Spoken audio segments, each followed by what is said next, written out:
Friends, ఇప్పుడే అందిన వార్త. బీఆర్ఎస్ కీలక అగ్రనేత అరెస్ట్, తీవ్ర ఉద్రిక్త పరిస్థితులు అంటూ వార్తలు అయితే వినిపిస్తున్నాయి. దీనికి సంబంధించి వివరాలు చెప్పడానికి వీడియో చేయడం జరుగుతుంది. చాలా మంది వీడియోస్ ఉన్నారు కానీ సబ్స్క్రైబ్ చేసుకొని మర్చిపోతున్నారండి. దయచేసి ఈ ఛానల్ సబ్స్క్రైబ్ చేసుకొని బెల్ ఐకాన్ ఆల్ పైన ట్యాప్ చేయండి. ఇటువంటి ఇంపార్టెంట్ ఇన్ఫర్మేషన్ మిస్ అవ్వకుండా మీ ఫోన్ నోటిఫికేషన్ రూపంలో వస్తుందండి. చాలా మంది మీరు చూస్తున్నారు కానీ లైక్ చేయడం లేదండి. దయచేసి లైక్ చేయండి. ఇన్ఫర్మేషన్ అందరూ రీచ్ చేసిన వారు. BRS social media incharge Krishank ను పోలీసులు అరెస్ట్ చేశారు.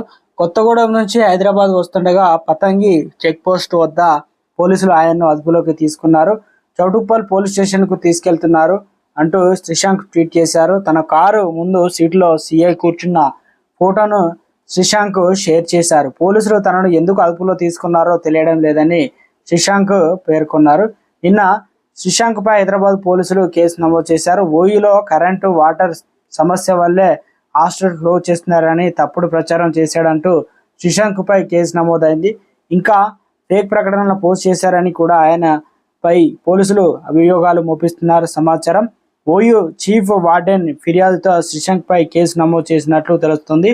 ఈ కేసు విషయంలోనే శ్రీశాంక్ను పోలీసులు అదుపులో తీసుకున్నట్లు సమాచారం. బీఆర్ఎస్ సంబంధించినటువంటి మరో కీలక నేత అరెస్ట్, పోలీసులు అయితే అదుపులోకి తీసుకున్నారు. అరెస్ట్ చేసి దీనిపైన ఇంకా వివరాలు అయితే తెలియాల్సింది అంటున్నారు.